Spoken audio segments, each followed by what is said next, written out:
அலைக்கும் வரஹ்மத்துல்லாஹி வபரகாத்துஹு. கண்ணியம் நிறைந்த எல்லாம் வல்ல இறைவனின் நல்லடியார்களே,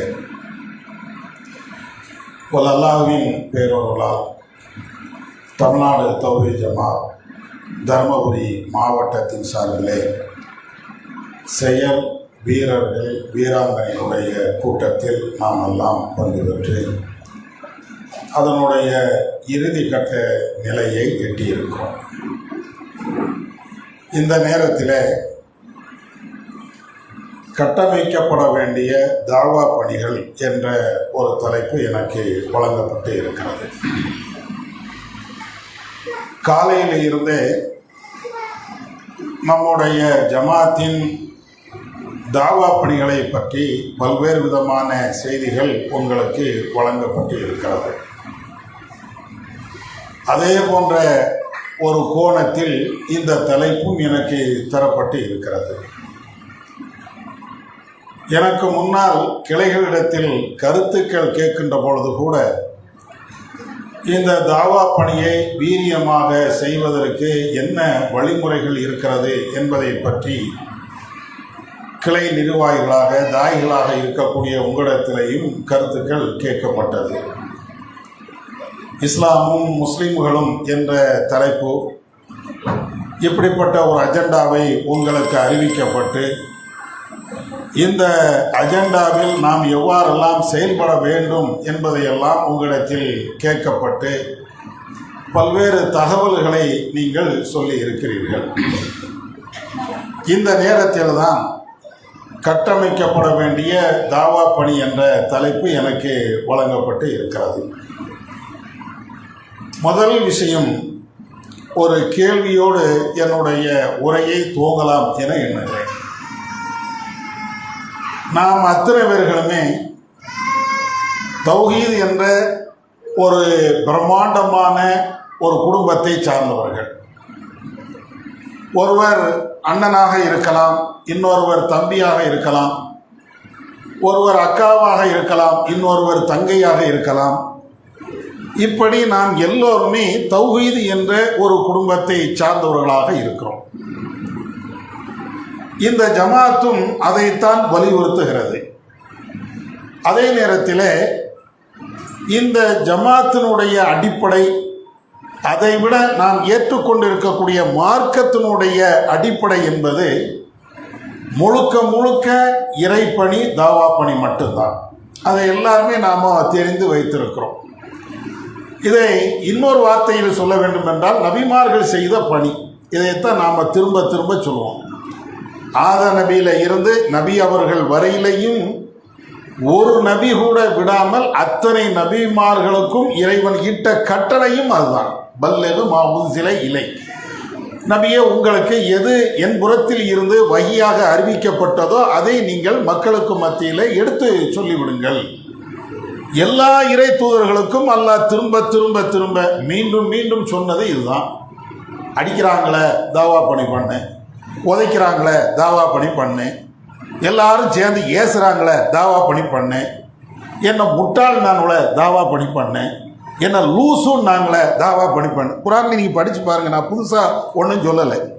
நபிமார்களுக்கு அந்த மக்கள் கொடுத்த பட்டம் எல்லாம் இதுதான். முட்டாள், லூசு, கிறுக்கன், எங்களுடைய கடவுளை ஏசக்கூடியவன், சூனியம் செய்யப்பட்டவன், எல்லா நபிமார்களுக்கும் 1-2 இறை தூதர் எல்லா நபிமார்களுக்கும் இப்படி தான். இவ்வளவு ஏச்சு பேச்சு எல்லாத்தையும் வாங்கினாலும் அல்லாஹ் திரும்ப என்ன சொல்கிறான் தெரியுமா? ஏசுறான பொறுமையாயிரு, தாவா பண்ணு. அடிக்க வரான பொறுமையாயிரு, தாவா பண்ணு. இல்லை என்ன கடுமையாக ஊரை விட்டுலாம் நீக்குனானே பொறுமையாயிரு, தாவா பண்ணு. என் பொண்டாட்டியே என் பேச்சை கேட்கலையே, பொறுமையாக இரு, தாவா பண்ணு. நீங்கள் குரான் ஃபுல்லாக நீங்கள் பாருங்கள். லூத்து நபியுடைய மனைவி லூத்து நபியுடைய பேச்சை கேட்கல, மனைவியே கேட்கல. அல்லாஹ் என்ன சொல்கிறான்? தாவா பண்ணு. என் மனைவி என் பேச்சை கேட்க, தாவா பண்ணப்பா. நூஹ் நபியுடைய மகன் நூஹ் நபியுடைய பேச்சை கேட்கல, தாவா பண்ணு. மனைவி கேட்காம இருந்தாலும், பிள்ளைகள் கேட்காம இருந்தாலும், தெருக்காரர்கள் கேட்காம இருந்தாலும், ஊருக்காரர்கள் கேட்காம இருந்தாலும், கேட்பது ஒரு பக்கம் இருக்கட்டும், அவர்கள் உங்களுக்கு பல்வேறு விதமான தொந்தரவுகளை, கஷ்டங்களை, பிரச்சனைகளை மனச்சோர்வுகளை ஏற்படுத்தக்கூடிய காரியத்தை செய்தாலும் தாவா தாவா தாவா. குர்ஆன்ல நீங்க தாவா இல்லாத ஒரு நபியை காட்ட இயலாது. தாவா இல்லாத ஒரு நல்லடியார்களை நீங்க காட்ட இயலாது. நல்லடியார்களையும் அல்லாஹ் குர்ஆன்ல பேசுறான். நபிமார்களை இறைவன் பேசுற மாதிரி சில நல்லடியார்களை அல்லாஹ் பேசுறான். இந்த நல்லடியாருடைய பேச்சுக்கள் எல்லாத்தையும் நீங்க பாருங்க, அங்கேயும் தாவா தான். உதாரணத்துக்கு லுக்மான், அவர் ஒரு இறை தூதர் இல்லை. லுக்மான் என்ற ஒரு நல்லடியார். அல்லாஹ் குர்ஆன்ல சொல்றான், வயது கால லுக்மான் அலி இப்னிஹி வஹுவ யஇலுஹு யா புனைய லா துஷ்ரிக் பில்லாஹ் இன்ன ஷிர்க லதுல்முன் அதீம். லுக்மான் என்ற அந்த இறையடியார் தன்னுடைய மகனுக்கு அவர் தாவா பண்ணாரு. என்ன பண்ணாரு? என்னுடைய அருமை மகனே, லா துஷ்ரிக் பில்லாஹ், இணை வைக்காத, இன்ன ஷிர்க லதுல்முன் அதீம், இணை என்ற இந்த பாவம் மிக பயங்கரமான ஒரு பாவம்பா, அதை மட்டும் நீ செய்யாத. அப்ப இறை தூதர்களாக இருந்தாலும் அல்லது இறை தூதர்களிடத்தில் பாடம் படித்த நல்லடியார்களாக இருந்தாலும் எல்லாருமே நீங்க தாவாவை விட்டுட்டு இன்னொன்னு இல்லவே இல்லை. சவால் விட்டு சொல்லலாம். ஒரு நபிமாரோ அல்லது ஒரு நல்லடியாரோ அல்லது சஹாபாக்களோ தாவா பணி இல்லாம அவங்க இப்படி இருந்தாங்க அப்படின்னு நீங்க சொல்றதுக்கு ஒரு ஆயத்து ஒரு ஹதீஸ் கூட கிடையாது. இதை வலியுறுத்தக்கூடிய விதமாகவே அல்லாஹ் ஒரு வசனத்திலேயே நமக்கு தெளிவுபடுத்துகிறான். அல் மோமினூன வல் மோமினாத் பஅதுஹும் அவுலியாஉ பஅத் யஅமுருன பில் மஅரூஃப் வ யன்ஹவுன அனில் முன்கர். குர்ஆன்ல அல்லாஹ் சொல்றான், மூமினான ஆண்கள் மூமினான பெண்கள் ரெண்டு பேருமே நண்பர்கள், தோழிமார்கள், தோழர்கள். எந்த அடிப்படையில்? யஅமுருன பில் மஅரூஃப், நன்மை ஏவுவார்கள், வ யன்ஹவுன அனில் முன்கர், தீமையை தடுப்பார்கள். அதனால தான் இவங்க நண்பர்கள். மூமின் என்றாலேயே தாவா பணி பண்ணணும். மூமினா இருக்கிறமா தாவா, முஸ்லிமா இருக்கிறீங்களா தாவா. நான் முஸ்லீம், தாவா பணி பண்ண மாட்டேன், நீ முஸ்லீமா இருந்து என்ன புண்ணியம்? அப்படிதான் அல்லாஹ் கேட்குறான். நான் மூமினு, எனக்குன்னா தாவாக்குன்னா சாத்து, அதெல்லாம் சரி வராதுங்க. நீ மூமினா இருந்து என்ன புண்ணியம்? என்ன எப்போ முஸ்லீமா இருப்பதும் மூமினாக இருப்பதற்கும் அடிப்படையே தாவா. அதனால தானே அல்லாஹ் கேட்குறான், ஹசிபன் நாசு ஐயக்கூல் ஆமன்னா வஹும் லா யுஃப்தனூன். நாங்கள் கலிமா சொல்லிட்டோம், மூமினா இருக்கிறோம், லா இலாஹா இல்லல்லாஹ் சொல்லிட்டோம், தௌஹீத்வாதி ஆயிட்டோம் அப்படின்ன உடனே நீங்கள் சொர்க்கம் போயெல்லாம் நினைக்கிறீங்களோ? அல்லாஹ் அப்படி கேட்குறான். கலிமா சொல்லிட்டேன், மூமினா இருக்கிறேன், முஸ்லிமா இருக்கிறேன் இப்படின்னு சொன்ன மாத்திரத்திலேயே சொர்க்கமா? நான் கேட்கல, சொர்க்கத்தை படைச்ச அல்லாஹ் கேட்கிறான். ஹசிபன் நாசும் ஐயக்கூலு ஆமன்னா வஹும் லா யுஃப்தனூன். எப்போ நீங்கள் வந்து சொர்க்கம் போகலான்னு நினைச்சு நான் தௌஹீது எத்தனை வருஷம்? நான் 40 வருஷமா தௌஹீது. நீங்கள் நான் ஒரு 20 வருஷம், அவர் ஒரு 15 வருஷம். இந்த ஊரில் நான் தாங்க முதல்ல தௌஹீதே சொன்னா சொர்க்கமா? உடனே சொர்க்கம் போயிடலாமா? அல்லாஹ் கேட்குறான். அப்படி வஹும் லா யுஃப்தனூன், எந்த சோதனைக்கும் உட்படுத்தப்படாமல், எந்த விதமான சிரமத்தையும் அனுபவிக்காம, எந்த கஷ்டமும் படாம நீ சொர்க்கம் போலாம் நீ நினைக்கிறியா? நடக்காது. நீ அப்படிலாம் சொர்க்கம் போயிடலாம் முடியாதுப்பா. சொர்க்கம் போகணுமா? மறுமையில் உனக்கு ஜன்னத்து வேணுமா? தாவா பண்ணு. தாவா பண்ணா அடி கிடைக்கும், உத கிடைக்கும், மாலை மரியாதையெல்லாம் கிடைக்காது, இடுப்பு எலும்பு ஓடிக்கும். அவ்வளவுதான். உனக்கு அவ்வளோ பிரச்சனை வரும். எல்லா பிரச்சனைகள் வர வர அதுக்கு சபுர் பண்ணி பொறுமையாக இருந்து தாவாவில் நீ கரெக்டா இருந்த அப்படின்னு சொன்னா உனக்கு சொர்க்கம். குர்ஆன் முழுவதும் இப்படித்தாங்க பேசுது. நீங்க தாவாவை விட்டுட்டு நான் மூமின், நான் தௌஹீத்வாதி, வேஸ்ட், அதெல்லாம் வேஸ்ட்டுங்கிறான்ல. நீங்க எந்த நபி தோழர்களை எடுங்க, எந்த நபிமார்களை எடுங்க, மற்றவங்களை நீங்க எடுங்க, தாவா பண்ணாத யாருமே நீங்க வரலாறுல பார்க்கவே முடியாதுங்க. இன்னும் சொல்ல போனா, நம்ம சுன்ன ஜமாத்தில் இருக்கும்போது சில அறிஞர்கள் பேரெல்லாம் கேள்விப்பட்டிருப்போம், முன்னாள் பெரிய அறிஞர்கள். அந்த அறிஞர்களுடைய பேரெல்லாம் நீங்க பட்டியல் போடுங்க, உங்களுக்கே தெரிஞ்சது. இமாம் ஷாஃபிம்பீங்க, இமாம் ஹனஃபிம்பீங்க, இமாம் மாலிக், இது நம்மளுக்கு தெரிஞ்சது, சாதாரணமாக எல்லாரும் உள்ளது. இது அல்லாமல் தெரியாத நிறைய அறிஞர்கள் இருக்கிறாங்க. இவங்க அறிஞர்னு ஏன் பேர் வந்துச்சு? பெரிய ஆலிம்சா, பெரிய அறிஞர், மார்க்க விற்பனர் இப்படின்னு ஏன் பேர் வந்துச்சு? வீட்டில் உட்கார்ந்ததுனாலயா? நல்ல பிரியாணி சாப்பிட்டுட்டு ஏப்ப விட்டுட்டு அப்படியே ஒரு பெப்சி கொக்கோ கோலா குடிச்சிட்டு அப்படியே உட்கார்ந்ததுனாலயா? அதுக்குனால இப்படி கிடைக்குமா? இது எல்லா அறிஞர்களும் அறிஞர் என்று பேர் வாங்கினதுக்கு அடிபட்டது தான் காரணம். தாவா பண்ணதான் காரணம். தாவாவுக்காண்டி அடி வாங்கியிருப்பாங்கல்ல, அதனால ஒரு பெரிய அறிஞர், பெரிய மார்க்க மேதை, மார்க்கத்துக்காண்டி கஷ்டப்பட்டார், எல்லாத்துக்கும் தான். இதுதான் வரலாறே அப்படித்தான். நீங்க இஸ்லாமிய வரலாறு நீங்க எடுத்துக்கிட்டாலும் சரி, உலக வரலாறுகளை இந்த இஸ்லாமிய அறிஞர்கள் என்று போற்றப்படுகின்ற அந்த வரலாறு நீங்க எடுத்துக்கிட்டாலும் சரி, எல்லாத்தையும் நீங்க பாருங்க, ஏதாவது ஒரு விதத்தில் நல்லதோ கெட்டதோ தாவா இல்லாம அவங்க இருந்திருக்க மாட்டாங்க. இதுதான் இப்ப மேட்ரு ஓரளவுக்கு புரிஞ்சிருக்கும். சுருக்கமாக சொல்ல போனால், ஒரு முஸ்லீம் என்றால், மூமின் என்றால், தௌஹீத்வாதி என்றால் தாவா இல்லாமல் இருக்க முடியாது.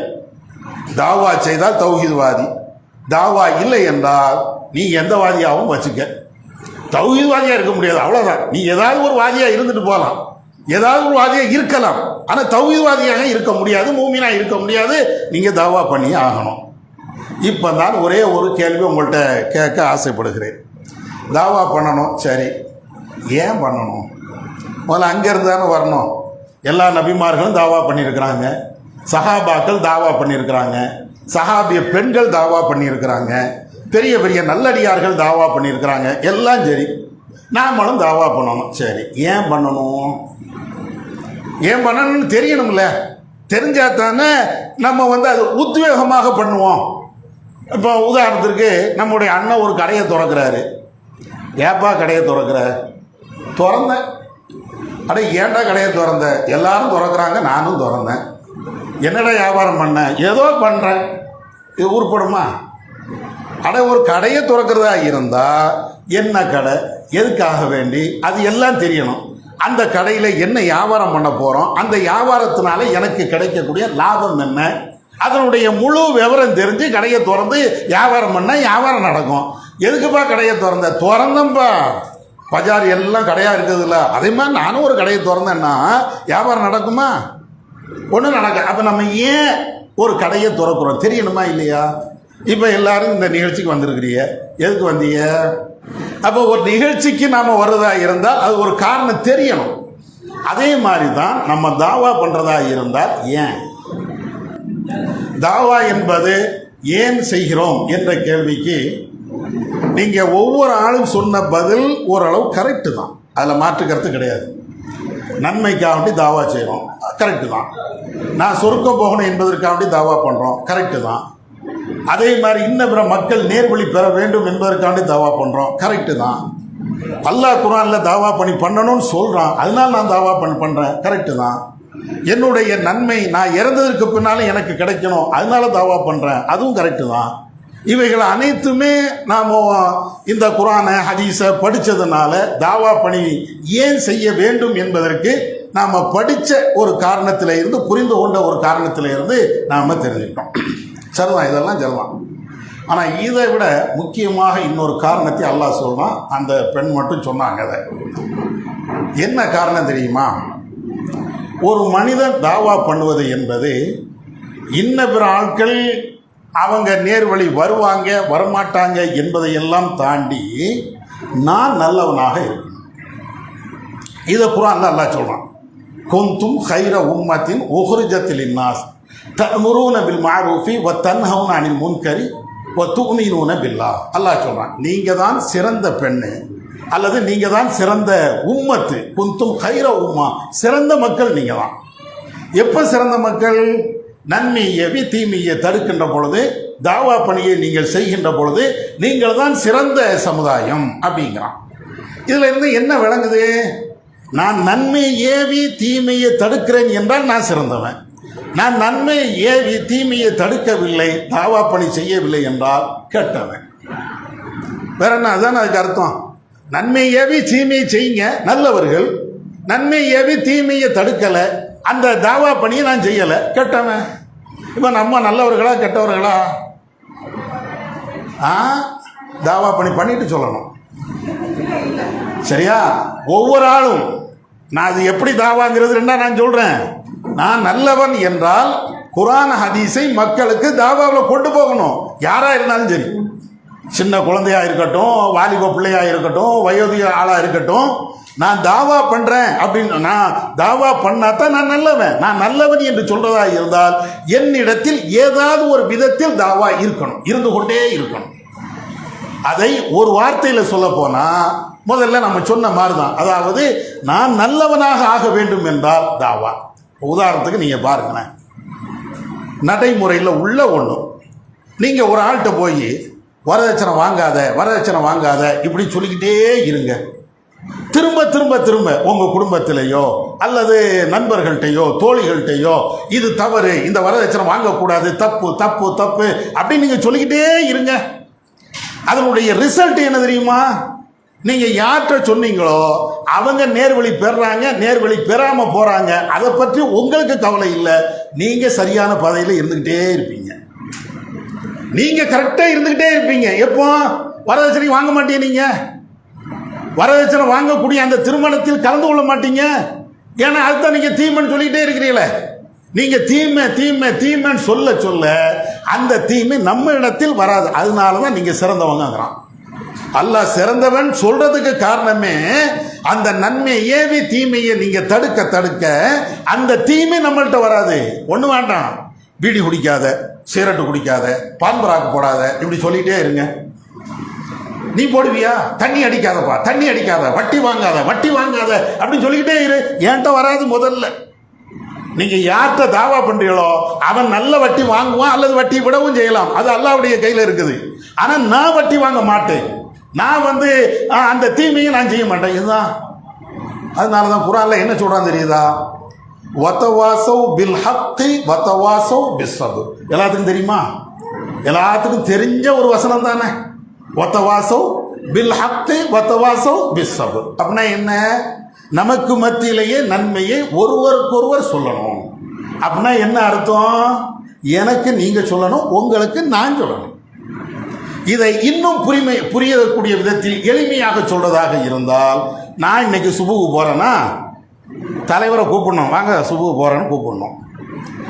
நான் அவர் தலைவர் சுபுக்கு போறார என்ன கூப்பிடணும், வாங்க நீங்களும் சுபுக்கு வாங்கன்னு கூப்பிடணும். அவர் மட்டும் அணக்கம்னாம போகக்கூடாது. என்னையும் தட்டி எழுப்பணும் அல்லது என்னையும் கூப்பிடணும். குறைஞ்சபட்சம் போகும்போது கூப்பிடலையா அடுத்த பக்தியாவது கேட்கணும், என்னாச்சு மாநில தலைவர் சுபுக்கு காணலையாவது கேட்கணும்.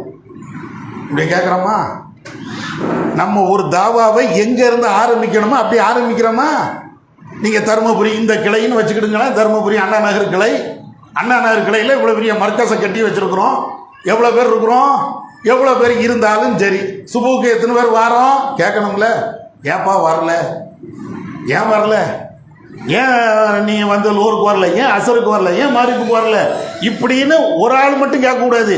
தலைவர் செயலாளர் கேட்கணும், செயலாளர் பொருளாளர் கேட்கணும், பொருளாளர் தலைவர் கேட்கணும், உறுப்பினர்கள் நிர்வாகியை கேட்கணும், நிர்வாகி உறுப்பினர் கேட்கணும். இப்படியே கேளுங்க. இதுக்கு பேர் தான் தாவா.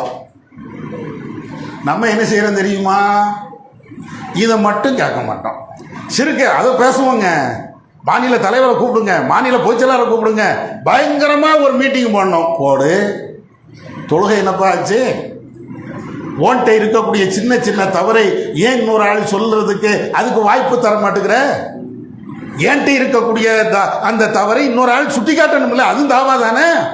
அப்ப இங்க இருந்து ஆரம்பிக்கணும்ல. தாவாங்கிறது நம்மள்ட்ட இருந்து ஆரம்பிக்கணும்ல. அப்ப நம்ம என்ன செய்யறோம்? நமக்குள்ளேயே ஒரு எழுதப்படாத ஒரு ஒப்பந்தத்தை வச்சிருக்கிறோம். என்ன எழுதப்படாத ஒப்பந்தம் தெரியுமா? சுபுவுக்கு இவர் போனார் வைங்களேன், அவர் என்ன எழுப்ப மாட்டார். அல்ல நான் சுபுவுக்கே வரல, என்ன தலைவரோ மற்ற ஆளை கேட்க மாட்டாங்க. ஏங்க சுபுவுக்கு வரல கேட்கறது இல்லை. ஏன் கேட்கறது இல்லை தெரியுமா? நாளைக்கு அவர் வராமல் இருப்பார்ல, அப்போ நான் கேட்கக்கூடாது. நேற்று நான் சுபுவுக்கு வரல, நீ கேட்கல. நாளைக்கு நீ சுபுவுக்கு வர மாட்ட, நானும் கேட்க மாட்டேன். நீ வராமல் இருக்கும்போது நான் கேட்டேனா? நான் வராமல் இருக்கும்போது நீனும் கேட்காத. எவ்வளோ அற்புதமா! அதனால தான் நம்ம யாரும் கேட்காம உட்காந்துருக்கிறோம். மனைவி கணவனை கேட்கறது இல்லை, கணவன் மனைவியும் கேட்கறது இல்லை. நம்ம வீட்டில் உமா பிள்ளையே கேட்கறது இல்லை, பிள்ளை உமாவும் கேட்கறது இல்லை. என்ன? அவளுக்கு தெரியாத சட்டமா? அவளுக்கு தெரியும், எல்லாமே தெரியும்ல. சட்டமெல்லாம் தெரியத்தானே செய்யும். பெரிய ஆலிம்சா இருக்கட்டுமே எஞ்சி தொழுன்னு சொன்னா என்ன? உமாவா இருக்கட்டுமே எஞ்சி தொழுன்னு சொல்லுங்க, மகளா இருக்கட்டும் எஞ்சி தொழுன்னு சொல்லுங்க, அல்லது நம்ம தொழ அப்படி கேட்டா தானங்க கரெக்டா நடக்கும். அல்லாஹ் அப்படித்தான் வச்சிருக்கிறான். இன்னும் சொல்ல போனா மனுஷனுடைய இயல்பு என்ன தெரியுமா? நீங்க கண்டு கொள்ளாமல் இருந்தீர்கள் என்றால் அந்த தீமை வளர்ந்துக்கிட்டே இருக்கும். இதான் மனுஷனுடைய இயல்பு. நீங்கள் ஒன்றும் வேண்டாம், வீட்டில் வந்து நைஸாக ஒரு சினிமா பாட்டு ஓடுது, நீங்கள் தடுக்காமல் இருங்களேன். முதல்ல லேசாக காமெடி ஓடும், அப்புறம் சினிமா பாட்டு ஓடும், அதுக்கப்புறம் முழு சினிமா ஓடும், அதுக்கப்புறம் சினிமாவெல்லாம் தாண்டி வேற ஏதாவது ஓடும். எப்போ? இதுக்கு உண்டான காரணம் என்ன? முதல்ல லேசாக அந்த தீமை நடக்கும்போதே தடுக்க மாட்டோம். தடுக்காம இருக்க மற்றவர்கள் அது அனுமதி நினைப்பாங்க. அனுமதி வழங்க மிகப்பெரிய பாவத்தில் இருக்கும். பீடி குடிக்கும் போதே தடுத்து இருந்தா அவன் தண்ணி அடிக்க போவானா?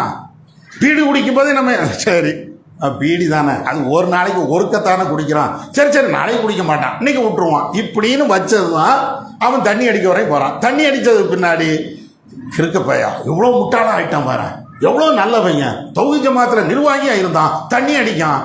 அப்படியே லூஸ். அவன் பீடி குடிக்கும் போதே தடுத்து இருந்தால் இப்போ தண்ணி அடிப்பானா? சின்ன பாவங்கள் செய்கின்ற பொழுது அதை தடுத்து இருந்தால் இன்னைக்கு மிகப்பெரிய பாவத்தை அவன் செய்வானா? 2 ரூபா திருடும் போதே இது வந்து தப்புப்பான்னு சொல்லணும். அவன் திருடும் போது நம்ம பார்த்துக்கிட்டு சரி அப்படின்னு இருந்தா இப்போ கொள்ளையடிப்பான். கொள்ளையடிக்கும் போது அப்ப நீங்க தடுக்கத்தான் செய்யணும். ஆனாலும் என்ன புண்ணியம்? அப்ப அதனால முதல் விஷயம் என்னன்னா, நம்மள்கிட்ட இருக்கக்கூடிய இந்த ஒரு சோம்பேறித்தனத்தை முதல்ல எடுக்கணும். எந்த சோம்பேறித்தனம்? நம்ம கூட இருக்கக்கூடிய ஆட்களுக்கு, நம்ம கூட பழகக்கூடிய ஆட்களுக்கு, நம்ம வட்டாரத்தில் இருக்கக்கூடிய நட்பு வட்டாரத்தில் இருக்கக்கூடியவங்களுக்கெல்லாம் முதல்ல இந்த அதெல்லாம் எல்லாம் தெரியும் மனசுல நிற்கக்கூடாது. தெரியுதோ தெரியலையோ, இப்ப தொழுதியா, நோன்பு வச்சியா, ஜக்காத்து கொடுத்தியா, தான தர்மம் பண்ணியா, இந்த நன்மையை சொல்லிக்கிட்டே இருக்கணும். அல்லது அவர் ஒரு பொய் சொல்லிட்டாரா, இந்த பொய்யை சொல்லாத. அல்லது ஒரு புறம் பேசிட்டாரா, இந்த புறத்தை நீ பேசாத. அங்க இருந்து இந்த தாவாவை ஆரம்பிக்கணும். ஏன்? அப்பதான் நம்ம நல்லவன். நான் நல்லவங்கிறது தூரத்தில் இருக்கக்கூடிய ஆட்களுக்கு தான் நல்லவன் தெரியும். நெருக்கத்தில் உள்ள ஆட்கள்கிட்ட போய் நீங்க கேட்டு பாருங்க, ஏன் நான் நல்லவனா அப்படின்னு யார்கிட்ட கேட்கணும்? என் மனைவிட்ட கேளுங்க, என் பிள்ளைகிட்ட கேளுங்க. ஏன்னா அவ்வளோ நெருக்கமாக தான் 24 மணி நேரம் அவங்க என் கூட இருக்கிறாங்க. என்னுடைய அங்க அசைவுகள் அனைத்தும் அவங்களுக்கு தெரியும். அவங்க சொல்லட்டும் அப்ப நல்லவன் சொல்லணும்ல. அப்படி சொன்னா தான் நான் நல்லவன். தூரத்தில் இருந்து வருஷத்துக்கு ஒருக்க என்ன பார்க்குறீங்க, அவரை மாதிரி நல்லவன் இல்லை, எல்லாரும் தான் சொல்லுவான். நெருக்கத்தில் உள்ள நண்பனுக்கு எல்லாம் தெரியுமா இல்லையா? தோழிக்கு எல்லாம் தெரியுமா இல்லையா? அப்ப அந்த தோழி தோழர்கள் அவங்களுக்கு முக்கியத்துவம் கொடுக்கணும். அந்த அடிப்படையில் தாவா என்பது முதல்ல நாம நம்முடைய வட்டாரத்தில், குடும்பம் அல்லது நம்முடைய நட்பு வட்டாரத்துக்கு முதல்ல தாவா இது கொண்டு வரணும். நான் ஏற்கனவே சொன்ன இன்னொரு பாயிண்ட் சொல்லியிருக்கிறேன். தாவா என்பது எதற்கு? நம்மை நாமே நல்லவன் என்று ஆக்கிக் கொள்வதற்கு. இதை புரிஞ்சுக்கிடுங்க. நீங்க கெட்டவனா மாறுவதற்கு தாவாவை விட்டாலேயே போதும். நான் நல்லவனா மாறுவதற்கு தாவாவை கையில் எடுத்துட்டாலே போதும். நீங்க கையில் எடுக்கிறது தாவா இருந்தால் நல்லவனாக மாறுவோம். நம்ம கையில எடுக்கிறது தாவா இல்லை என்றால் கெட்டவனாக மாறும். இதுதான் இந்த ஆயத்தினுடைய பேசிக்கான அடிப்படையான ஒரு விஷயம். சரியா? அதனால இன்னைக்கும் நீங்க வந்து நம்ம மர்கஸா இருக்கட்டும் அல்லது வெளி இடமா இருக்கட்டும், எல்லாத்துக்கும் நான் தாவா பண்றேன், எல்லாத்துக்கும் தாவா பண்ணுவேன், அதெல்லாம் இருக்கட்டும். அப்பா நம்ம குடும்பத்துக்கு பண்ணோமா? அதனால தானே அல்லாஹ் இப்படி சொல்றான், வஅமுர் அஹ்லக பிஸ்ஸலாத்தி வஸ்தபிர் அலைஹா. அல்லாஹ் குர்ஆன்ல சொல்றானா இல்லையா? நபியே, முதல்ல தொழுகையை பற்றி உன்னுடைய குடும்பத்துக்கு நீ எடுத்து சொல்லு. எப்படி தாவாவை ஆரம்பிக்கிறான் நீங்க பாருங்க. தாவாவை ரசூலாவுக்கு அல்லாஹ் சொல்லும்போது வஅமுர் அஹ்லக பிஸ்ஸலா, முதல்ல உன் குடும்பத்துக்கு தாவா பண்ணப்பா. நீ மீட்டிங் போறதெல்லாம் ரெண்டாவது இருக்கட்டும், பொதுமக்களுக்கு நோட்டீஸ் கொடுக்கறதும் பிட் நோட்டீஸ் கொடுக்கறதும் இருக்கட்டும், செய்யத்தான் வேணும், மாற்று கருத்து இல்லை. அதே நேரத்தில் உன்னுடைய தாவாவை உன் குடும்பத்தில் ஆரம்பி. முதல்ல ரசூலாவுக்கு தாவா பணி பண்ணணும் அப்படின்னு வந்த அந்த வசனம் என்ன சொல்கிறது? நபிகள் நாயகம் ஸல்லல்லாஹு அலைஹி வஸல்லம் அவர்களுக்கு முதல்ல அல்லாஹ் கட்டளை போடுறாங்கல்ல, என்ன சொல்றாங்க? உன்னுடைய குடும்பத்தார்கள் அத்தர்வர்களுக்கும் நீ கடவுள் ஒருத்த என்று நீ சொல்லு. அதனால தானே அபூ லஹப் எல்லாருமே சேர்ந்து வந்து ரசூலா மேல மண்ணெளி போட்டாங்க. இதான வரலாறு. ஃபர்ஸ்ட் எடுத்த உடனே தாவா என்பது நம்முடைய குடும்பத்துக்கு, நம்முடைய பிள்ளை, நம்முடைய தாய், நம்முடைய தந்தை, நம்முடைய சின்னம்மா, நம்முடைய பெரியம்மா, ஒவ்வொரு ஆள் நீங்க பாருங்க, எல்லாத்துக்கும் பறக்கத்தா குடும்பம் இருக்கும். குடும்பம் வந்து யாருக்கும் சின்ன குடும்பம்னா சொல்ல முடியாது. ஒவ்வொரு ஆட்களுக்கும் சாச்சி, பெரியம்மா, சின்னம்மா, பெரியம்மா, அது சின்னத்தா, பெரியத்தா, அவங்களுடைய புள்ள, பேரன், பேத்தி எல்லாம் இருக்குதுல்ல. எல்லாத்துக்கும் சொல்லணுமா இல்லையா? எத்தனை பேருக்கு இந்த தாவாவை நாம சொல்லியிருக்கிறோம்? குர்ஆன்ல இப்படித்தானே ஆரம்பிக்கிறான்ல. அப்ப அதனால முதல்ல நான் நல்லவனாக இருக்கணும். நான் நல்லவன் என்பதை என் குடும்பத்தில் நான் சொல்லணும். ஏன் அல்லாஹ் இவ்வளவு வலியுறுத்துறான் தெரியுமா? நட்பு வட்டாரத்திலையும் குடும்பத்திலையும் நீங்க தாவா பண்ணிட்டீங்க, அதை ஏத்துக்கிட்டாலேயே மிகப்பெரிய நல்லவன் அர்த்தம். ஏன்னா யாரனா நீங்க ஏமாத்திடலாம், குடும்பத்தை ஏமாற்ற முடியாது. நட்பு வட்டாரத்தை நீங்க ஏமாத்தலாம் முடியாது. நீங்க சுபு தொழாம உங்க மனைவிட்ட போய் சொல்லுங்க, நீ சுபு தொழணும் எஞ்சி நீ தொழுவியா அப்படின்வாங்க எடுத்த எடுப்புலேயே. ஏன் அங்க ஏமாத்த முடியாதுல்ல, அங்க ஏமாத்த முடியாது. அங்கெல்லாம் நம்மளால மறைக்க முடியாது. பொய் பேசாத, நேற்று மட்டும் 10 பொய் என்கிட்ட அளந்து விட்டியா, இப்ப மட்டும் என்ன பொய் பேசாத. யாரு? நம்ம வீட்லயே நம்ம மோனே கேட்பான். அப்ப அங்க எடுபடுமா? அதனாலதான் இஸ்லாம் என்ன சொல்லுதுன்னா, வெளி உலகத்துக்கு எடுபடுகிறது. 4 பேருக்கு நானும் உபதேசம் பண்ணி யாருனாலும் பண்ணிட்டு போயிடலாம். அதை செய்யாத இதை செய்யாத அப்படி பண்ணு இப்படி பண்ணு எல்லாம் சொல்லிட்டு போயிடலாம். குடும்பத்தில் சொல்ல முடியுமா? குடும்பத்தில் நீ சொன்னா முதல் எதிர்ப்பு அங்கிருந்து வரும். அல்லது நம்ம நல்லவனா மாறுவதற்கு அங்க இருந்து சரியான ஒரு பாடமும் ஒரு படிப்பினையும் வரும். அதனாலதான் இஸ்லாம் இவ்வளவு அழகாக சொல்லி காட்டுது. சரியா? அப்ப அதனால இந்த அஜெண்டாவெல்லாம் எடுத்திருக்கிறீல்ல, இஸ்லாமும் முஸ்லீம்களும்னு, முதல்ல இந்த இஸ்லாமும் முஸ்லீம்களும் நம்ம குடும்பத்துக்கு சொல்லுங்க. ஃபர்ஸ்ட் நம்ம குடும்பத்தில் இருந்து ஆரம்பிங்க. தாவா பண்ணணும். தாவா பண்ணாதான் நம்ம நல்லவன், தாவா பண்ணலன்னா நம்ம கெட்டவன். 2வது இந்த தாவாவை நம்ம குடும்பத்தில் இருந்து ஆரம்பிப்போம். நிறைய பேர் சொன்னீங்க பிட் நோட்டீஸ் வால் போஸ்ட் செய்யுங்க, வேண்டாம் சொல்லல. முதல்ல அந்த பிட் நோட்டீஸை உங்க அம்மா கொடுங்க. முதல்ல அந்த பிட் நோட்டீஸை உன் அண்ணனுக்கு கொடு, உன் தம்பியை கொடு, உன் சம்மந்தக்காரனுக்கு கொடு, உன்னுடைய பிள்ளையை கட்டி கொடுத்த அவங்களும் கொடு. ஏன் அவங்க நேர்வழிக்கு வரக்கூடாதா? அவங்க சொர்க்கத்துக்கு போகக்கூடாதா? நம்ம மட்டும் சொர்க்கம் போனா சரியா? நம்ம குடும்பத்தில் இத்தனை பேர் இருக்கும்போது அவங்கள எல்லாத்தையும் விட்டுட்டு நான் அடுத்த தெருவுக்கு கொடுப்பேன், அடுத்த ஊருக்கு கொடுப்பேன், அடுத்த தெரு என்னப்பா இது? முதல்ல இங்கிருந்து ஆரம்பி. அதனால முதல்ல நீங்க நோட்டீஸ் அடிச்சாலும் அல்லது தாவா பண்ணி கையில் எடுத்தாலும் உங்க குடும்ப உறுப்பினர்கள் எத்தனை பேரும் பாருங்க, அங்க இருந்து ஆரம்பிங்க. அத்தனை நோட்டீஸ் அங்க கொடுங்க. படிக்க தெரியலையா உட்கார்ந்து படிச்சாது விளக்கம் சொல்லுங்க. குடும்பத்தோடு சொல்லும்போது யாரும் பெருசாக ஒன்று கஷ்டப்படவும் மாட்டாங்க. ரொம்ப எளிமையாக சொல்லிட்டு போய்கிட்டே இருக்கலாம். இது முதல் விஷயம். சரியா? தாவா பண்ணணும் அப்படின்னா தௌஹீத்வாதி. தாவா பண்ணுவது என்பது குடும்பம் நட்பு வட்டாரத்தில் இருந்து ஆரம்பிக்கணும். அப்படின்னா தான் நம்ம நல்லவர்கள் இப்படிங்கிறத புரிஞ்சுக்கிடுங்க. அடுத்து இந்த தாவா பணி 2வது முதல்ல குடும்பத்தார்களுக்கு செய்யணும், நட்பு வட்டாரங்களுக்கு செய்யணும். அடுத்து மற்ற மக்களுக்கு அடுத்த நிலை நம்ம தெருவாசிகளுக்கு, நம்ம ஊர்வாசிகளுக்கு, நம்முடைய அடுத்த நிலையில் இருக்கக்கூடியவங்களுக்கெல்லாம் தாவாவை கொண்டு போகும். இந்த தாவாவுக்கு தான் நம்முடைய ஜமாத்தின் அடிப்படையில் தெருமுனை கூட்டம் அல்லது மெகாஃபோன் பிரச்சாரம் அல்லது பப்ளிக் மீட்டிங்கு இப்படின்னு பல்வேறு கோணங்களில் நம்முடைய இந்தியாவுடைய அரசியல் சாசன சட்டம் நமக்கு என்ன உரிமைகள் தந்திருக்கிறதோ அந்த அடிப்படையில் தாவாவை கொண்டு போகணும். இதை ஓரளவுக்கு தமிழகம் முழுவதும் நம்முடைய ஜமாத்து இந்த தெருமுனை கூட்டங்களும் அல்லது மற்ற பிரச்சாரங்களையும் நாம் ஓரளவுக்கு செஞ்சுக்கிட்டே இருக்கிறோம். இப்படி இந்த 2வது கட்ட பிரச்சாரம், முதல் கட்டம் இந்த குடும்பத்துக்கு செய்வதில் கொஞ்சம் குறைவு இருக்குது, அதுக்கு தான் தெளிவுபடுத்திக்கிட்டேன். இந்த 2வது கட்ட பிரச்சாரம் இருக்கா இல்லையா, எல்லா மக்களுக்கும் இந்த தாவாவை கொண்டு போய் சேர்க்கிறது. இதில் தான் சில நேரங்களில் நமக்கு மனச்சோர்வுகள் ஏற்படுகிறது. மீட்டிங் போடணும் அப்படின்னோடனே போடுவோமே கொஞ்சம் மழை காலமாக இருக்குது அப்படின்னு சொல்லிட்டு ஒரு ஆள் சொல்லுவார். அதுக்கு அடுத்து மீட்டிங் போடணும்லங்க, ஆமாம் போடணும் பாய், ரொம்ப நாள் ஆச்சு. எவ்வளோ நாளுங்க ஆச்சு? அது எப்படி ஒரு 2 வருஷம் இருக்கும். அப்போ மீட்டிங் போடுவோம். ஆனால் உருப்படியான தாயை தர மாட்டாங்க. தலைமையில் கேட்டாச்சுன்னா யார் அதெல்லாம் அப்படின்னு அது ஒரு இதெல்லாம் எதுக்குன்னா தாவா பண்ணாமல் இருக்கிறதுக்காக வேண்டி நம்மளையே ஒரு இழுக்கான ஒரு கருத்தை சொல்லி மட்டப்படுத்துறது. அதுக்கு தான் இதெல்லாம் சொல்லிகிட்டே இருக்கிறேன். அதுக்கடுத்து இப்படி ஒன்றா தாவா பண்ணலாமான்னா கடைசி வரையிலையும் மசூரா ஓடுமே தவிர அந்த மீட்டிங் போடுவதற்கு ஆக்கப்பூர்வமான ஆலோசனை எதுவுமே இல்லாமல் மழையை காரணம் சொல்லி, தாயிகளை காரணம் சொல்லி, அல்லது போலீஸ் ஸ்டேஷனை காரணம் சொல்லி, ஏதாவது ஒரு காரணம் சொல்லி இழுத்து முடியும். அதுக்கப்புறம் மாநிலத்தில் இருந்தோ மாவட்டத்தில் இருந்தோ வெளியில் இருந்தோ ப்ரெஷர் வரும். எவ்வளோ நாளுங்க ஆச்சு உங்கள் ஊரில் மீட்டிங் போட்டு? ஏங்க மீட்டிங் போட மாட்டேங்கிறியா? போடணும் பாய், போடணும், போட்டுருவோமே. அதான் ஜும்மாலாம் நடக்குதுல்ல, ஜும்மாலாம் நடக்குது, அது மட்டும் போதுமா?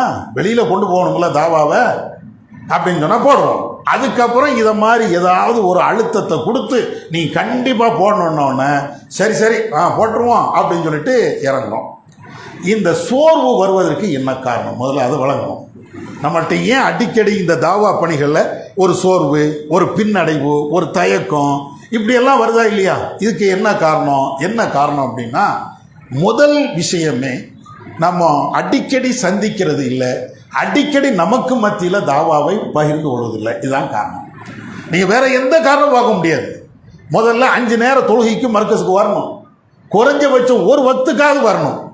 தலைவர் செயலாளரை பார்க்கணும், செயலாளர் தலைவரை பார்க்கணும். என்னப்பா செஞ்சீங்க, என்ன செஞ்சீங்க அப்படின்னு இந்த நட்பு ரீதியாக அதை நீங்கள் கொண்டு போகணும்.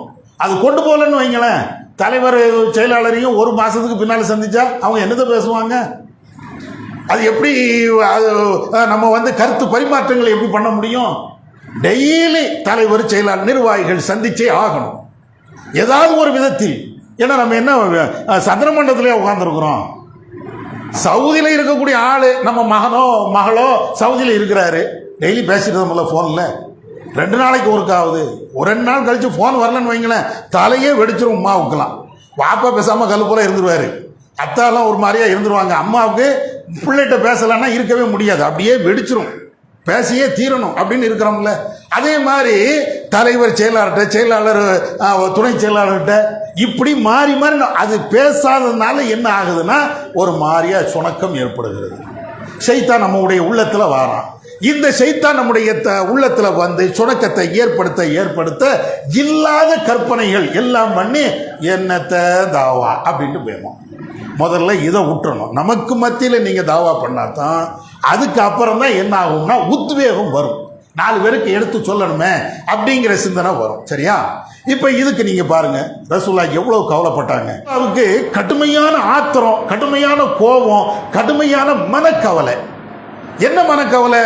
இவ்வளோ பேரும் சொல்கிறோம் பாத்தியா ஓதிக்கிட்டே இருக்கிறானே, இவ்வளவு சொல்கிறோம் மொழுது ஓதிக்கிட்டே இருக்கிறானே, இவ்வளவு சொல்கிறோம் தர்காவுக்கு போய்கிட்டே இருக்கிறானே, இவ்வளவு சொல்கிறோம் தாயத்து போட்டுக்கிட்டே இருக்கிறானே, இவ்வளவும் சொல்கிறோம் மதுஹபை விடாமல் இருக்கிறானே, இவ்வளவும் சொல்கிறோம் வரதட்சணை வாங்கிட்டே இருக்கிறானே, ஆடம்பர திருமணம் நடத்திக்கிட்டே இருக்கிறானே, என்னத்தை சொன்னாலும் கேட்க மாட்டேங்கிறானே அப்படிங்கக்கூடிய ஒரு மன அழுத்தம் நம்மளுக்கு வரணும். யாருக்கெல்லாம் வருது மன அழுத்தம்? தாவா பண்ணாமல் இருந்தால் ஜாலியாக இருக்குது, தாவா அப்படின்னு சொன்னால் தான் மன அழுத்தமே வருது. பப்ளிக் மீட்டிங்கு போடுங்க அப்படின்னோடனே பைசா வேணுமே, அது ஒரு காரணம். நம்ம ஆள் இந்த பப்ளிக் மீட்டிங்னு வச்சுட்டேன்னு வைங்களேன், அதுக்கு எப்படியும் ஒரு 50,000 ரூபா வரும். மார்க்கஸுக்கு ஈபி பில்லு கட்டுறதுக்கே கஷ்டப்பட்டுருக்குறோம். இந்த 50,000 ரூபாய்க்கு எங்கே போவா? முதல்ல இன்னொன்று விளங்கிக்கிடுங்க. ஏன்னா நம்ம ஆட்கள் இதையெல்லாம் நான் இங்கே நடக்குதுன்னு சொல்லலை, பொதுவாக இந்த தாவா பப்ளிக் மீட்டிங் போடுங்க, அப்படி இறங்க, நோட்டீஸ் அடிங்க, அதை அடிங்கன்னொன்னே முதல்ல காசில் தான் வந்து நிற்பாங்க. அதுக்கு ஒரு தீர்வு வேணும்ல. காசு எங்கேருந்து வரும்? நோட்டீஸ் அடிக்க காசு வேணும், வால் போஸ்ட் அடிக்க காசு வேணும், ஒரு புத்தகத்தை கொண்டு போய் 4 பேர்கிட்ட கொடுக்குறதா இருந்தால் காசு வேணும், பப்ளிக் மீட்டிங் போடுறதா இருந்தால் காசு வேணும். காசு இல்லாமல் இதை செய்ய முடியாது. காசு எங்கேருந்து வரும்? தலைவர் என்ன வானத்தில் இருந்தால் கொண்டு வருவார்? செயலாளர் என்ன பூமியில் இருந்து பழந்தான் கொண்டு வருவார்? அவங்கள்ட்டையும் கிடையாது. நம்ம என்ன செய்ய? காசுக்கு என்ன செய்ய? காசுக்கு என்ன செய்ய? காசு வரும். சாப்பாட்டுக்கு என்ன செய்கிறோம்? காசு வேணும்ல. அது எங்கேருந்து வருது? உழைக்கிறோம், வருது. அல்லா தானா? பட்னியாக கிடந்தேன், என்னைக்காவது பட்டினி கிடந்திருக்கோமா? நம்ம ஆள் கறி இல்லாமல் இறைச்சி இல்லாமல் சாப்பிட்ட நாள் உண்டா? இறைச்சி இல்லாமல் சாப்பிட மாட்டோம். அவ்வளோ சாப்பாடு எங்கேருந்து வருது? அல்லாஹ் முஸ்லீம் நம்மளுக்கு செய்த ஒரு பெரிய பரக்கத்துங்க. ரொம்ப ஏழையாக இருப்பார், அவர் வீட்டில் வாரத்தில் 2 நாளாவது இறைச்சி சாப்பாடு வரும். எவ்வளோப்பா சம்பளம்? அது டெய்லி 100 ரூபாயோ 200 ரூபாயோ தருவாங்க. வாரத்தில் எத்தனை நாளைக்கு கறி வாங்குற? அது 2-3 நாளைக்கு வாங்கிடுவோம். நம்ம அல்லாஹ் அப்படி பரக்கத்து தந்துருக்கிறோம். யாராவது அதில் குறை வச்சுருக்கிறோமா? வாரத்தில் ஒரு நாளைக்கு பிரியாணி இல்லாத ஒரு நேரத்தில் இருந்துச்சு அப்படி. இப்போ பிரியாணி இல்லாத ஊட்ட சொல்லுங்க, நாங்கள் பிரியாணியே சாப்பிட்டதில்லை அப்படின்னு சொல்லி பாருங்க. அடே பொய் சொல்கிறதுக்கு அவ்வளோ அளவு வேண்டாமா அப்படின்னு நக்கல் அடிப்போம். ஏன்னா அந்த அளவுக்கு ஆயிடுச்சு. அல்லாஹ் பரக்கத்து. இப்போ இதெல்லாம் எப்படி வருது? 200 ரூபா சம்பாதிக்கிறான், 300 ரூபா சம்பாதிக்கிறான், அவனுக்கு இப்படி ஒரு வரவு வருதுன்னா எங்கே உழைக்கிறான்? அதே மாதிரி தாவா என்பது ஒரு உழைப்பு. நீங்கள் ஒன்றும் செய்ய வேண்டாம், நீங்கள் மீட்டிங் அப்படின்னு அறிவிங்க. அறிவிச்சாச்சு அப்படின்னு சொன்னால் நீங்கள் 4 பேர்கிட்ட கேளுங்க. ஏன்னா இது நம்ம காசை போட்டு மட்டும் செய்ய முடியாது. நம்ம முடிஞ்ச அளவுக்கு போடுவோம், அவ்வளோதான். நீங்கள் 4 பேர்கிட்ட கேளுங்க, வரும். நீங்கள் தாவா எதுவுமே பண்ணாமல், மீட்டிங் எதுவுமே நடத்தாமல், வால்போஸ்ட் எதுவுமே ஒட்டாமல் எல்லாம் தரணும்னா அது எப்படி வரும்? எப்படி வரும்னு எல்லா இடத்துலையும் அதான் இன்னைக்கு கூட பாலக்கோடு கிளையில சொல்லிட்டே வந்தேன். தமிழ்நாட்டில் இப்போ அல்லாஹ்வோட கிருபையினால இப்போ நான் பொறுப்பெடுத்து 2 வருஷம் ஆகுது. இதில் மட்டும் எனக்கு தெரிஞ்சு ஏறத்தாழ ஒரு 30-40 மர்க்கஸ்களை கட்டியிருக்கிறாங்க. ஒவ்வொன்றும் நீங்கள் பார்த்தீங்கன்னா கோடிக்கணக்கில் தான். தலைமையிலையும் காசு கிடையாது, கிளையிலையும் காசு கிடையாது, மாவட்டத்திலையும் கிடையாது. எந்த மாவட்டத்துக்கு நீங்கள் போங்களேன், எவ்வளோ ரூபாய்ங்க வச்சுருக்கீங்க? ஒரு 30,000 ரூபா கடன் இருக்குது, ஏதாவது தந்துட்டு போங்களேன், இப்படி தான் சொல்லுவோம். எல்லா மாவட்டத்துலையும் கிளையில் போய் கேளுங்களேன். இந்த மாதம் அவர் இமாமுக்கு வேறு சம்பளம் கொடுக்கணும், இப்படி தலையைத்தான் சொல்லுவாங்க. தலைமை நீங்கள் ஏதாவது தாங்களேன். நாங்கள் அதான் சொல்லிட்டோம், தலைமை சாவி நீ வச்சுக்க, எவ்வளோ ரூபா இருக்க எடுத்துகிட்டு போ அப்படிங்கிறோம். அங்கேயும் அப்படித்தான், இங்கேயும் அப்படித்தான். ஆனால் காரியம் நடக்காமல் இருக்கா? எந்த மர்க்கஸை இழுத்து போடணும் சொல்லுங்கள்? காசு இல்லை, அதனால இமாமை நாங்கள் ஊரை விட்டு நீக்கிட்டோம், அவர் பீகாருக்கே போக சொல்லிட்டோம். ஒரு மர்க்கஸை சொல்லுங்கள். காசு இல்லை, அதனால மர்க்கஸை நாங்கள் வித்துட்டோம் அப்படின்னு ஒன்றை காட்டுங்க. வாங்கின இடத்த வித்தியலா? பில்டிங்கை நிப்பாட்டினீங்களா? என்னத்தை செய்யலை பாருங்க. பழன்னு இருக்குது. என்ன குறை? இதெல்லாம் எங்கேருந்து வந்துச்சு? நம்ம சொந்த காசையே போட்டோம். அல்லாஹ் தாரான், 4 பேர் மூலமாக தாரான். எப்படி கட்டினீங்க? அப்படி ஆச்சரியமாக இருக்குது. ஒவ்வொரு இடத்தையும் பார்க்கும்போது அல்லாஹ் அவ்வளோ பறக்கத் தந்திருக்கிறான். அப்போ இப்படி தந்த அல்லாஹ் ஒரு தெரு மீட்டிங் போடுறதுக்கு, ஒரு பொதுக்கூட்டம் போடுறதுக்கு, ஒரு மெகாஃபோன் அதுக்கு மட்டும் அல்லாஹ் தரமாட்டானோ? எனக்கு அதுதான் ஆச்சரியமாக இருக்குது. என்னடா 2 கோடி ரூபாய்க்கு பள்ளிவாசல் கட்டு தான் ஒரு 50,000 ரூபாய்க்கு மீட்டிங் போட முடியலையா? கொஞ்சம் யோசிச்சு பாருங்க. 2 கோடி ரூபாய்க்கு பள்ளிவாசல் கட்டுத ஒரு 25,000 ரூபாய்க்கு ஒரு தாவா பண்ண முடியலன்னா வெக்கமா இல்லை? 2 கோடி ரூபாய் தந்தவன் உனக்கு ஒரு 20,000 தரமாட்டானா? அப்ப என்ன நினைக்கிறோம்? வராது யார் மேலேயோ பழிய போட்டு உட்கார்ந்துட்டு இருக்கிறோம். இது நம்மை நாம ஏமாற்றி கொள்ளக்கூடியது. நம்மை நாம ஏமாத்துகிறோம். இறைவன் களத்துல இறங்க அல்லாஹ் தருவான். இது நான் சொல்லல, உங்களையும் என்னையும் படைச்ச ரப்புல் ஆலமீன் சொல்கிறான். இன் தன்சுருல்லாஹ யன்சுருக்கும் வ யுஸப்பித் அக்தாமக்கும். நீங்கள் அல்லாஹ்வுக்கு உதவி செய்யுங்கள், அல்லாஹ் உங்களுக்கு உதவி செய்வான். நீங்க யார்கிட்ட போய் பிச்சை எடுக்க போறீங்க? அல்லாஹ்ட்ட எடுங்க. வல்லாஹு கனியும் வஅன்துமுல் ஃபுக்ரா. அல்லாஹ் ஒருத்தன் தாண்டா பணக்காரன், நீங்க எல்லாம் பிச்சைக்காரன். இது நான் சொல்லல, அல்லாஹ் சொல்றான். நானும் பிச்சைக்காரன், நீங்களும் பிச்சைக்காரன். அல்லாஹ் ஒருத்தன் தான் செல்வன். அவன் என்ன சொல்றான்? இடையே நான் தாண்டா செல்வன். உனக்கு எவ்வளவு செல்வம் வேணும்? உனக்கு எவ்வளவு வேணும்? ஆனா அல்லாஹ்வுடைய பாதையில ஏதாவது நீ செய், நான் உனக்கு தரேன். ஒரே ஒரு நிபந்தனை, எனக்காக வேண்டி நீ ஒரு துரும்ப போடு, நான் எதையும் செய்யறேன். இதுதான் அல்லாஹ் சொல். பின்ன வேற எங்க போறிய? தாவாவுக்கு காசு இல்லை, பணம் இல்லை, பொருளாதாரம் இல்லை, நீ தாவா பண்ணல, அதனாலதான் இல்லை. இதுதான் உண்மை. தாவா பண்ணவில்லை என்றால் காசு வராது. தாவா நீங்க பண்ணீங்க என்றால் காசு வரும். காசை வச்சுக்கிட்டு யார் இன்னும் சொல்ல போனாங்க, இந்த தௌஹீத ஆரம்பத்துல இருந்து நீங்க எடுத்து பாருங்க. எத்தனை பேர் சொன்னோம்? ஒரு ஆள், 2 பேர். ஒவ்வொரு ஊர்லையும், தர்மபுரியில் எடுத்துக்கிட்டா ஒரு ஆள், பாலக்கோட்டில் எடுத்துட்டா ஒரு ஆள், மற்ற ஒவ்வொரு ஊரையும் நீங்கள் எடுத்து பாருங்கள். அரூரை எடுத்துக்கிடுங்க, அங்கேயும் ஒரு ஆள். அவர் என்ன பெரிய கோடிகளை வச்சுக்கிட்டா தாவாவுக்கு இறங்கினாரு? தர்மபுரியில் ஒரு ஆள், முதல்ல ஒரு ஆள் வந்திருப்பார்லங்க, அவர் தானே முதல்ல தௌஹீதை சொல்லியிருப்பாரு. அவர் ஒரு ஆளுக்கு சொல்லுவார், அப்படி 2 ஆள் ஆகும். அவர் இன்னொரு ஆள் சொல்லுவார், 4, அப்புறம் 5, அப்புறம் மர்கஸ், அப்படித்தானே வந்துச்சு. இந்த முதல்ல ஒரு ஆள் இருந்தாரா இல்லையா? அவரை நீங்க யோசிச்சு பாருங்க. அந்த ஒரு ஆள் எத்தனை கோடியை வச்சுக்கிட்டு தௌஹீதை சொல்ல வந்தாரு? தெரு கோடியில தான் நின்றுப்பார். அதுதான் அவர் நின்னாரே தவிர கோடியா வச்சிருந்தாரு. இன்னும் சொல்ல போனா நம்ம ஜமாத்துக்குன்னு ஒரு பெரிய ஒன்று இருக்கும். என்ன? மேலே இருந்து கீழே வரையும் அன்றாடம் காட்சிகள் தான். 1-2 வரை தான் செல்வந்தர்கள். பாக்கி நம்ம ஜமாத்து நீங்க பாத்தீங்கன்னா மேலே இருந்து யாரும் நீங்க பாருங்களேன். என்னங்க வேலை செய்ய? ஒரு கடையில் ஊழியராக இருக்கிறேன், இந்த ஆஃபீஸில் ஒரு ஸ்டெனோவாக இருக்கிறேன், அல்லது இங்கே பிடி கம்பெனியில் இதே தான். என்ன பெரிய கோடீஸ்வரங்க யார் இருக்கா? இவர் இந்த மாதிரி, அதாவது அவர் ஒரு 2,000 ரூபா 3,000 ரூபா சம்பளம் வாங்கிட்டு தான் இவ்வளோ பெரிய தாவாவையும் கொண்டு போனார். சில இடங்கள்லாம் பார்த்தா எனக்குன்னா கண்ணீர் வந்துடும். அந்த பிள்ளைகளெல்லாம் தாவாவுக்காக வேண்டி, அவங்க இறைவனுக்காக வேண்டி படுகின்ற அந்த பாடு. நைட்டு, அதாவது 10 மணி நேரம் 12 மணி நேரம் வேலை, கம்பெனியில் வேலை செய்வாங்க. அதுக்கப்புறம் உட்காந்துட்டு மர்கஸில் கணக்கு எழுதுவார். அதுக்கப்புறம் நோட்டீஸுக்கு ப்ரிப்பேர் பண்ணுவார், அதுக்கப்புறம் தலைமையிலுக்கு ஏதாவது செய்தி உண்டா அதை கேட்பார். இப்படியெல்லாம் அவ்வளோ கஷ்டப்பட்டு தான் இந்த ஜமாத்தை ஒவ்வொரு உறுப்பினர்களும் வளர்த்தாங்க, தாவா வளர்த்தாங்க.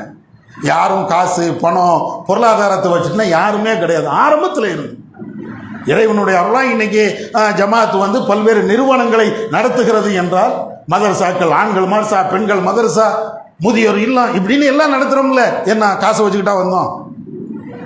யார்கிட்ட காசு இருந்துச்சு? என்கிட்ட இருந்துச்சா? அல்லது இதுக்கு முன்னால் இருந்தாங்களா நிர்வாகி, அவங்களுக்கு என்ன பெரிய கோடீஸ்வரர்களா? ஒன்றும் கிடையாது. இன்னைக்கும் டவுன் பஸ்ஸில் தான் வரோம், டவுன் பஸ்ஸில் தான் போகிறோம், அப்படித்தான். ஆனாலும் இறைவன் இந்த தாவாவுக்கும் இந்த ஜமாத்திற்கும் மிகப்பெரிய செல்வத்தையும் செழிப்பையும் கொடுத்துருக்கிறான், மறுக்கோனா இல்லை. அதுக்காண்டி பெருசாக கோடி கோடியாக கட்டி வச்சிருக்கணும்னு அர்த்தம் இல்லை. வரவு வருது, செலவு வருது, முடிஞ்சு வச்சு, அவ்வளோதான். அல்லா தாரம் கொடுக்குறோம், முடிஞ்சு வச்சு. அங்கே வாங்கி அங்கே கொடுத்துட்டு போயிட்டு, அதனால இந்த காசு பணம் பொருளாதாரம் இதை காரணமாக வைத்து தாவாவை நிப்பாட்டுவது நம்மை நாமே ஏமாற்றிக் கொள்கிறோம்னு அர்த்தம், நம்மை நாமே முட்டாளாக ஆக்கிக் கொள்கிறோம்னு அர்த்தம். இன்னும் சொல்ல போனாங்க, ரசூலுல்லாஹ்வுடைய வரலாறு எடுங்க. அவங்க ஆரம்பத்தில் தாவா பண்ணும்போது அவங்களுடைய நிலை என்ன, ரசூலுல்லாஹ் இறக்கும் போது அவங்களுடைய நிலை என்ன. தாவா பண்ண வரும்போது சாதாரண ஒரு குடி மகன் ரசூலுல்லாஹ், அவங்க இறக்கும் போது நாட்டினுடைய ஜனாதிபதி. 23 வருஷத்தில் இந்த தாவாவை அவங்க முன்னெடுக்கும் போது நான் பெரிய ஜனாதிபதியாக வருவேன்னு அவங்க நினைச்சு பார்த்துருப்பாங்களா ரசூலுல்லாஹ்? ஒண்ணுமே கிடையாது, அடி உத அதுதானே அன்னைக்கு இருந்துச்சு. அதற்கு பின்னால் அவங்க அவ்வளவு கஷ்டத்துக்கும் பின்னால தான் ரசூலுல்லாஹ் வந்து மிகப்பெரிய தியாகத்தை வளர்த்து சஹாபாக்கள் தியாகம் பண்ணி ஒரு நாட்டையே உருவாக்குனாங்க, பெரிய சாம்ராஜ்யத்தையே உருவாக்குனாங்களே. அன்னைக்கு பெரிய வல்லரசு ரசூலுல்லாஹ் தான், இஸ்லாமிய நாடு தான். அதான வரலாறு சொல்கிறது. அப்போ எப்படி வளர்ந்தாங்க? காசு காசு பணம், என்கிட்ட காசு இல்லை அதனால் நான் தாவா பண்ணலை அப்படின்னா, அதனால முதல்ல இதை விட்டுருங்க. இந்த காசு பணம் பொருளாதாரம் இல்லை, அது இல்லை, இது இல்லை, இது எல்லாம் சரியான ஒரு பேச்சுக்கள் கிடையாது. இதை தாண்டி நீங்கள் தாவாவில் இறங்க, இறைவன் தருவான். இறைவன் தந்துக்கிட்டே தான் இருக்கிறான், தராமேனா இல்லை. நீங்கள் ஒவ்வொரு ஊர்லேயும் நீங்கள் பாருங்கள், இந்த தர்மபுரியை நீங்கள் எடுத்து பாருங்கள், எல்லாம் பதிலுக்கு கேட்பான். அடைய காசு இல்லையே, திருமண கூட்டம் போடலங்கிறிய, திருமண கூட்டம் போடாததுக்கு காரணம் என்னப்பா? காசு இல்லை அப்படின்னு. இவ்வளோ பெரிய மர்க்கஸை எப்படா கட்டினேன்? உன் அப்பன் விட்டு சொத்தான்னு அல்லாஹ் கேட்டால் என்ன பதில் சொல்லுவீங்க? இவ்வளோ பெரிய மர்க்கஸு கட்டதுக்கு உனக்கு நான் காசு தந்தேன், ஒரு தெருமை டீம் எடுத்து கூட காசு இல்லையோ? இறைவன் அப்படி தானே கேட்பான். நம்ம கேட்கறது வேற, இறைவன் நம்மள்கிட்ட கேட்பானா இல்லையா? என்னடா இது, அப்போ நீ செய்யி. அப்போ அதனால இந்த காசையெல்லாம் ஒரு காரணமாகவே ஒரு பொருட்டாக வைக்கக்கூடாது. தெருமுனை கூட்டம் அதே மாதிரி நம்மளால் முடிஞ்ச அந்த தாவாவை கொண்டு போய்கிட்டே இருக்கணும். இதுதான். இப்போ இந்த அடிப்படையில் நான் ஆரம்பத்திலேருந்து சொன்ன அந்த செய்தியை சாராம்சமாக சொல்லிடுறேன். அதாவது நம்ம தாவா ஏன் பண்ணுகிறோம் என்ற சிந்தனை நம்மளுக்கு இருக்கணும். ஏன் பண்ணுறோம்? அடுத்தவனை திருத்துறோங்கிற எண்ணத்தில் நீங்கள் தாவா பண்ணாதீங்க. என்னை நானே சரி பண்ணுறதுக்கு தான் தாவா பண்ணுறேன், அந்த எண்ணத்துக்கு வாங்க. ஏன் தெரியுமா? அல்லாஹ் குர்ஆன்ல சொல்றான், இன்னக லா தஹதி மன் அஹ்பப்த. நபியை நீங்கள் விரும்பிய ஆட்களை எல்லாம் உங்களால் நேர்வழிப்படுத்த முடியாது. இது குர்ஆனுடைய வசனம். நீங்கள் ஒரு ஆள்கிட்ட தாவா பண்ணுறீங்க, உடனே அவர் தௌஹீதுக்கு வந்துடணும், அதெல்லாம் நடக்காது. அதெல்லாம் நடக்காது. அல்லாஹ் சொல்கிறான், நான் நீ சொன்னதுனால அவர் தௌஹீத், அது எப்பறம் வருவேன்? நான் நினைக்கணும், இறைவனாகிய நான் அது விரும்பணும். நான் விரும்பினா தான் அவன் தௌஹீதுக்கு வருவான். உனக்கு என்ன வேலை? பல்லிக உன் சில இலை, நான் எடுத்து சொல்லக்கூடியதை நீ தப்லீக் செய்வதுதான். அதாவது அடுத்த ஆளுக்கு எடுத்து சொல்வதுதான் உன் கடமை. லஸ்த அலைஹிம் பிமுஸைத்திர், யாரையும் நிர்பந்தம் கூட பண்ண முடியாது. அப்படிதான் அல்லாஹ் நபி அவர்களுக்கு சொல்றான். அதனால நான் தாவா பண்ணுகிறேன் என்றால் என்னை நானே சரி பண்ணுவது தான் தாவா. நான் நாசமா போகணும், குட்டிச்சவரா போகணும், ஒழுக்கம் கெட்டவனா போகணும், மோசடிக்காரனா போகணுமா? தாவா விட்டுறணும். முதல்ல இதை புரிஞ்சுக்கிடுங்க. அடுத்து நம்முடைய குடும்பம், அடுத்து மற்றவர்களுக்கு எல்லாத்துக்கும் நம்ம தாவாவை கொண்டு போகணும். இதற்கு பொருளாதாரம்லாம் காரணம் கிடையாது, நம்முடைய மனசு தான் காரணம். அடிக்கடி நம்மளுக்கு மத்தியிலே தாவாவை நமக்கு மத்தியிலே திரும்ப திரும்ப சொல்லணும். இதை செய்தாலேயே மிகப்பெரிய நன்மையை இறைவன் நமக்கு தருவான். இதனால் சில சிரமங்கள் வரும். தாவா பண்ணதுனால சிரமம் வராதுன்னு இஸ்லாம் சொல்லவே இல்லை. இன்னும் சொல்ல போனால் சிரமத்தில் தான் தாவாவே இருக்கும். நீங்கள் தாவா பண்ணீங்கன்னா சிரமம் இருக்கும். ஈமான் எந்த அளவுக்கு உறுதியாக இருக்கிறதோ அந்த அளவுக்கு கஷ்டங்களும் பிரச்சனைகளும் இறைவன் தந்துக்கிட்டே தான் இருப்பான். நமக்கு மறுமை தான் சொர்க்கம், மறுமை தான் நம்மளுக்கு தீர்வு. உலகம்லாம் நம்மளுக்கு தீர்வே கிடையாது. இங்கே எல்லாம் வரும், நன்மையும் வரும், தீமையும் வரும், கஷ்டமும் வரும், பிரச்சனைகள் வரும். அதனால இதை அடிப்படையாக வைத்துக்கொண்டு நம்ம எதுவும் தீர்மானிக்க முடியாது. மறுமை அத்துன்யா சிஜ்னுல் மூமின், இந்த உலகம் என்பது மூமின்களுக்கு சிறைச்சாலை. அது ரசூலுல்லாஹ் அப்படிதான் சொல்றாங்க. மூமின்களுக்கு இது சிறைச்சாலை, கஷ்டம்தான், ஒவ்வொரு நாளும் துன்பம் தான். ஆனால் மறுமைதான் நமக்கு நிம்மதியான ஒரு வாழ்க்கை, அதில் நிம்மதியை அடைவோம். அதுக்கு இந்த தவா பணியையும் குர்ஆன் ஹதீஸையும் எல்லா நேரத்திலையும் ஏந்தி நாம் செயல்படுவோம். வல்லல்லாஹ் நம்ம கேட்டதின் அடிப்படை செயல்பட அவன் அருள் செய்வானாக. வாஹிர் தவானா அல்ஹம்துலில்லாஹி ரப்பில் ஆலமீன்.